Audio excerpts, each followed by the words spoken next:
This is the plaintiff, Shawn Washington. She says she brought her car to the defendant so he could tell her why the lights on her dashboard remained lit when she removed the ignition key.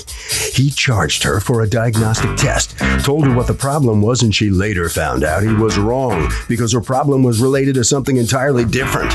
He refuses to refund her money even though he made a mistake, and she's suing for the $654.06 she's owed.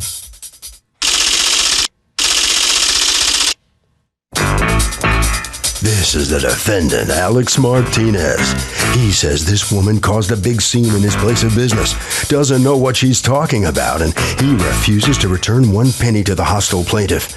He can't wait for the judge to get this case in her hands and looks forward to exiting the courtroom today the victor. He's accused of being wrong. All parties, please raise your right hands. Welcome back to the People's Court. Next case in the docket, the plaintiff says the defendant misdiagnosed her car and has the nerve to charge her. The defendant says plaintiff is insane. It's the case of misdiagnosis. Shawn Washington, you are suing Flawless Auto Creations Incorporated, represented here by Alex Martinez. You are the owner? Yes. Okay. For $654.06 that you are out as a result of what you say is they're misdiagnosing the problem, correct? Correct. What happened? On February 25th, I went to Pep Boys to get a oil change. Pep Boy then I had this electrical problem. Pep Boy then referred me to What was your Flawless. electrical problem? My original problem was when I take the key out, turn the car off, take the key out, my lights on the dashboard, it stays lit on until I hit the indicator, then it shuts down. It shuts off. Wow, that's temperamental. Okay. Right. So I asked Pep Boy, can they fix the problem? They said no. So Pep Boy then referred me to Flawless. I stopped by Flawless on the 25th of February after I got the oil change from Pep Boys, and I saw Mr. Martinez there. He gave me a receipt. He told me it was the BCM. I asked him, what does BCM stands for? He said that stands for Body Control Module. I said, okay. I paid him the $75, and this is the receipt that he gave. How much did he estimate for the repair? $1,000. Okay. And he would have to keep the car overnight in order to fix it. So I said, okay, let me do my research. That's a lot of dough. How much is the car worth?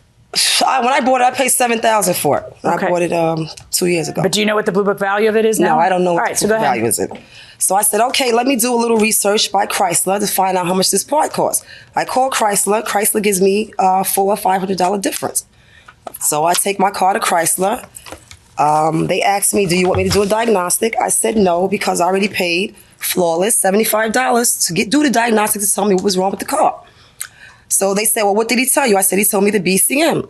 And this is what he told me. Wait. You take your car to be repaired by the dealership. I went to the dealership because they were charging me. They don't figure their own way out of what's wrong with the car? They don't diagnose the car? They did not diagnose the car because I already had a diagnostic done by Mr. Martinez. And I showed them this receipt. But I don't understand why they wouldn't just do their own anyway. They don't care whether you got one done by somebody they don't know.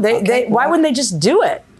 That's what he told me. They said you have to leave the car here overnight, pick it up tomorrow. That's like me telling the doctor, no, don't investigate what's wrong with me. I'm telling you what's wrong with me because another doctor told me what was wrong with me. So you just treat me right now. I mean, Could you imagine the doctor doing that? It's like strange. And this is the dealership? Show me the paperwork from the dealership. What's going on? What was wrong with their car? A lot of electrical problems. I mean, BCM, PCM. What's a BCM? It's a body control module. What's it do? It controls all the functions in the car. Radio, hazard lights, doors. It can be, anything that has, the main power switch into the car. Okay. How do you know that the BCM was wrong? Like, in other words, what's the diagnostic? I have my guys can test the lines to see if there's still power running from the front to the end of the vehicle. Right. Once the unit gets pulled out and plugged back in, you see the same thing happens. It's a BCM problem. You told her that it would be $1,000 to do the job. Mm-hmm. She said, what? Let me think about it, or no way, I'm not paying $1,000, or how did that go? She told me, yeah, let me think about it. I'll get back to you. So she leaves, and when do you when do you see her again after that? I see her maybe about a month or a month and a half later. And tell me the circumstances of that. She comes and tells me that the problem still is still happening. I says, well, because you still have that problem. She didn't come into full detail. She didn't show me no literature or any paperwork that she went to the dealer. She mentioned that to me. And I said to her, how can the dealer take your vehicle, without having it checked themselves. I mean, it sounds absurd to me. I figured maybe she bought the piece somewhere else secondhand and had someone else do it for pennies on the dollar. That sounds like it, except for that she's actually got the paperwork from, which is astounding to me, from the Chrysler dealership involved in this case. Right. Where they say, and I quote, customer states replace body control module, was told not to diagnose vehicle. She tells them don't diagnose a vehicle. Had diagnosis done by outside shop. Replace body control module only. So instead of figuring out himself, which this takes, I mean, look, this is not like I've seen it happen. It's fascinating to watch, but it ain't rocket science. Right. It's literally you test this, test that, remove this, and test that. Yes, exactly. It takes how long? 5 minutes? It depends. 10 minutes maybe? It could be at most. I'm just curious because I don't get why this wouldn't be part of the repair, to figure out what repair is needed. I don't get it. So if some guy says, oh, you know what? The first guy must have done a screwy job. Is that enough to nail the defendant? Not good enough. You got to get a good second opinion. A good second opinion. You can't just look at it and say the first guy. Yeah, you need a proper diagnosis. Right. Got your point going inside the courtroom. I don't get it. So here's my quandary. How do I know that the same clowns who don't bother to do a diagnostic on a car they're going to fix, which I can't imagine any repair shop doing. I just can't imagine it. You wouldn't do that, right? No, You wouldn't. Absolutely. Someone told you, "Oh, this is what's wrong. Go fix it." I go by my men's. You're going to go by what you see is wrong. Otherwise, you're buying yourself a problem. But that's one. Two, how do I know they didn't just botch the actual installation of the body control module, and that's why it's not working? Maybe he's right, and it is the body control module. But maybe they put a faulty part or didn't know how to install it right. How do I know that? To a point where I'm going to turn around and say, "You're an idiot, and you botched this diagnosis, and it's all your fault." And so now you don't just have to pay $75. You have to pay her back what she paid at the Chrysler dealership. You have to pay her $50 for money spent on other transportation. You have to pay her $20 for gas, and you have to pay her $16 for tolls. How would I ever do that when he didn't do the repair? And I don't know if they botched the repair. I already don't trust them because they don't investigate their own repair. Okay? So sorry, but in this case, I rule in favor of the defendant.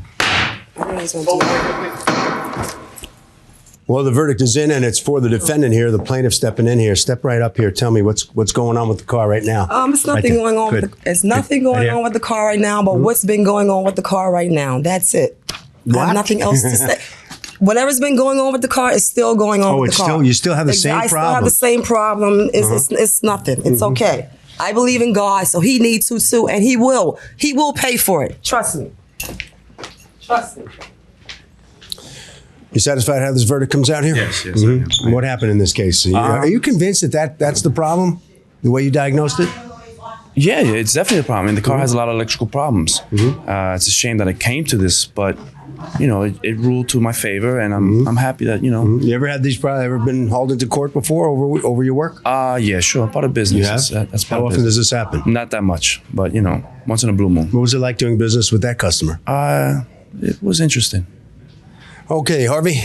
What I like about this case, we talk about this all the time, is that you have to get an expert opinion to win a case where there's expert testimony involved. But the expert has to be thorough. There are good experts and bad experts. And if somebody just does a shoddy job and just kind of walks through it, ain't going to be enough to win the case.